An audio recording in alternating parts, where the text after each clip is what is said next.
Ada makam tajrid, atau yang satu adalah makam iktisab atau makam sabab. Istilah Ibn Athaillah Sakandari, manusia itu ada yang murni makam sebab, ada murni makam tajrid, ada setengah-setengah. Tajrid itu begini. Di dalam hidup sesama manusia, dia punya tanggung jawab apapun. Anak enggak punya, istri enggak punya. Urusan dengan tetangga pun enggak, udah urusan. Maka dia urusannya hanya kepada Allah saja. Maka kalau dia enggak bekerja, dia hanya makan rumput, makan sayur yang ada di pinggir-pinggir sungai, sungai umum, maka dia sah, enggak usah bekerja. Maka boleh bagi orang tersebut dia hanya mengkhususkan ibadah saja di musola, iktikaf di musola. Apalagi di masjid tersebut ada jaminan, siapapun yang iktikaf di situ ada dikasih makan. Maka dia enggak bekerja, enggak apa-apa, hanya iktikaf, zikir, iktikaf, zikir, iktikaf, zikir. Karena dia adalah tidak punya urusan dengan manusia. Maka makamnya itu makam tajrid. Lah kalau orang makam tajrid ini, makam yang dia tidak punya beban kewajiban, lah kok menyibukkan diri dengan urusan manusia, maka dia keluar dari makamnya. Sesat nanti. Begitu sebaliknya. Sudah berani menikah, punya anak, tak taunya dia rajin ibadah di masjid, iktikaf, terus istrinya suruh kerja. Neraka itu suami. Ceramah keliling dakwah misalnya. Nah, kalau orang sudah berani menikah, berarti dia mengambil makom sebab. Sebab istri harus diberi nafkah, anaknya harus beri nafkah. Makom sebab. Biarpun ada bagian tajridnya nanti. Jadi maknanya Ibn Athaillah Sakandari dengan hikmah tersebut untuk memperjelas posisi kita agar semuanya sadar. Yang ternyata tidak banyak tanggung jawab kayak Imam Nawawi, tidak menikah dan tidak punya anak, maka ketahuilah Imam Nawawi rahimahullah ta'ala hanya sibuk untuk menulis dan beribadah.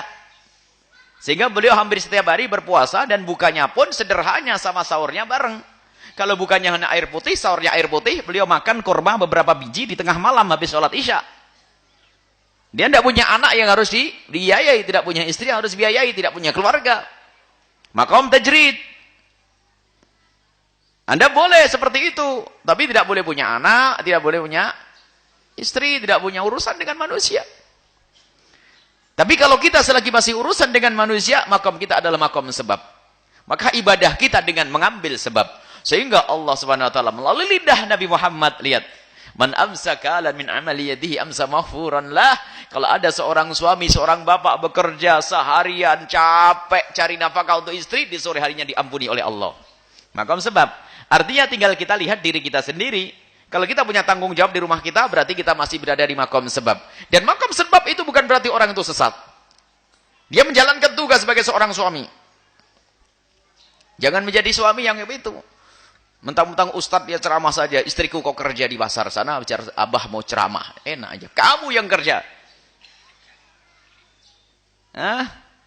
Tanggung jawabmu sebagai seorang suami ini.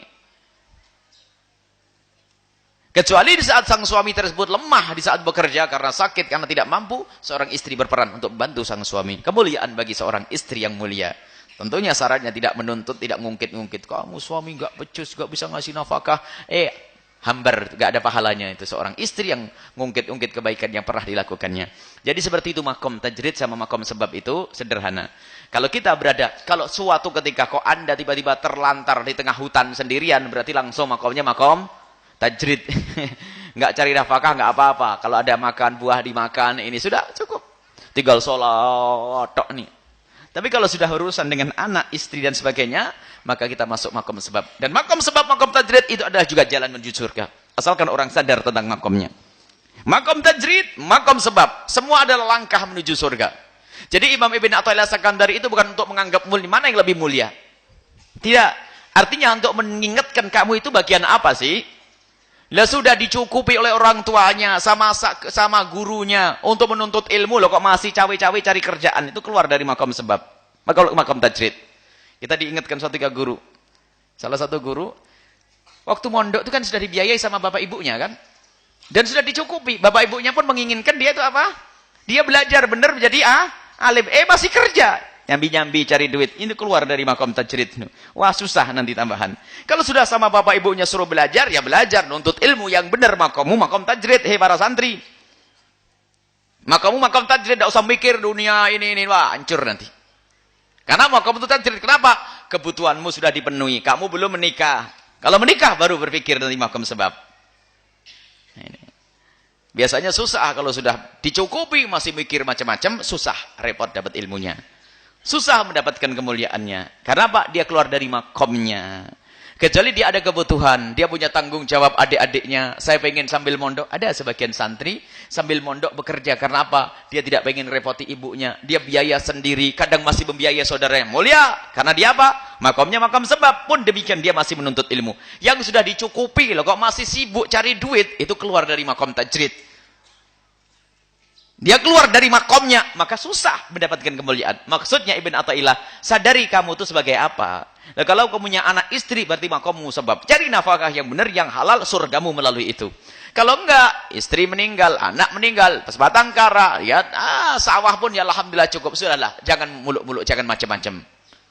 Berhayal, wah punya perusahaan 5, 6, 7 dan lebih. Hanya ngumpulin duit saja, sampai mati dalam keadaan punya peninggalan 7 triliun. Tidak dibawa mati.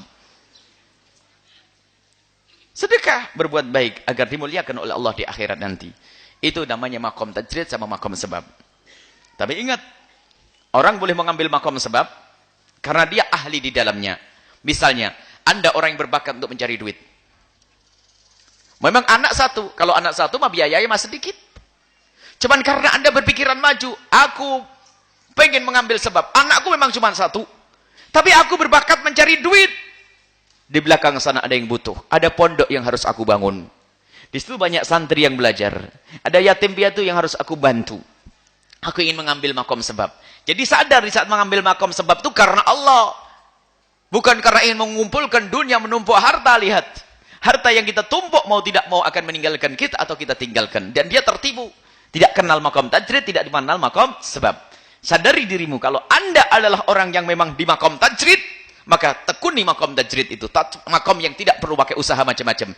Kalau engkau berada di makom sebab, tekuni makom sebab agar engkau selamat dengan sebab ini. Wallahu a'lam bishawab.